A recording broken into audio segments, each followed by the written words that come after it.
Hello everyone, কেমন আছো তোমরা সবাই? আশা করছি সবাই খুব ভালো আছো। আমি কিন্তু বেশ ভালো আছি।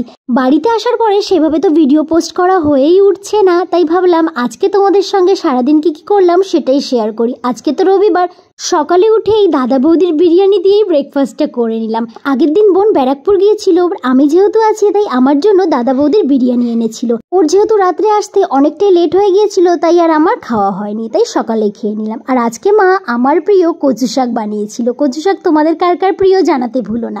আর হয়েছিল আমার পছন্দের দেশি মুরগি, যেটা রান্না করেছিল আমার বোন। যদিও ওর হাতের দেশি মুরগিটা আমি এর আগে খাইনি, কারণ যখনই দেশি মুরগি আনা হয় মা না হলে দিদি দুজনের একজন রান্না করে, বোন কিন্তু একদিনও করেনি।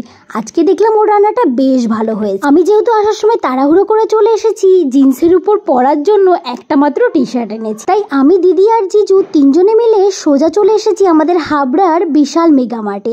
আর যেহেতু রিহুকে নিয়ে আসিনি তাই আমাদের তাড়াতাড়ি বাড়িতে ফিরতে হবে। আমাদের তিন বোনেরই বেশিরভাগ টি শার্ট কিন্তু এই বিশাল থেকেই কেনা। বিশালের টি শার্টগুলো যে কি ভালো, যারা কিনেছো তারাই বুঝবে।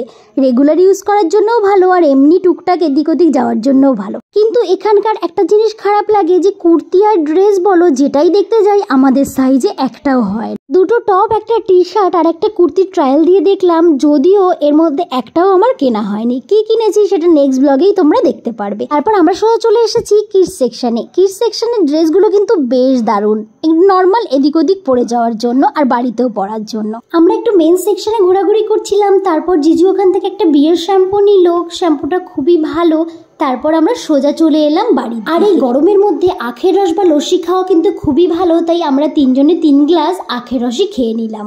আর আজকে যেহেতু রামনবমী তাই আমাদের হাবড়ার হনুমান মন্দিরে দেখলাম খুব বড় করে পুজো হচ্ছে, তাই ওখানে দাঁড়িয়ে একটু প্রণাম আর তিলকও কেটে নিলাম। তারপর আর কি, এই রোদের মধ্যে তিনজনে মিলে স্কুটিতে করে সোজা চলে এলাম বাড়িতে। আর কি যে গরম বাইরে, যারাই গরমের মধ্যে বেরাচ্ছে তারাই জান। সন্ধ্যাবেলা দিদি ওদের বাড়ি চলে যাওয়ার কথা ছিল, কিন্তু ওরা যায়নি, তাই আমরা চারজনে মিলে একটু বেরিয়ে সোজা চলে এলাম আমাদের হাবড়ার 1 নম্বর গেটে CFC রেস্টুরেন্টে। এখানকার খাবার আমি আগেও অনেকবারই খেয়েছি আর এত ভালো লাগে না।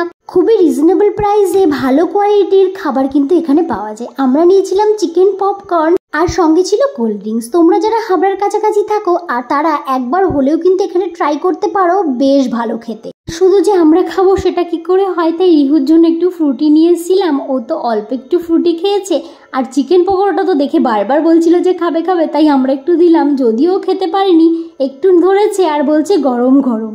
কি খাবে? কি নাম বলো, নাম বলো, কি খাবে? ফুতু। কি আবার একবার বলো, কি খাবে বলো? ফুতু দে, ফুটু দে, ফুটু দে, ফুটু দে। তুই তো খেতেই পারিস না ফুটু। এটা দিয়ে খেতে হয়, এটা দিয়ে খাও, এটা দিয়ে খাও, খাও ফুটু। এইটা এর মধ্যে দিতে হয়, দাও এর মধ্যে দাও, দাও। এবার খাও, এবার খাও, এবার খাও, এবার খাও, খাও খাও খাও খাও খাও খাও খাও খাও।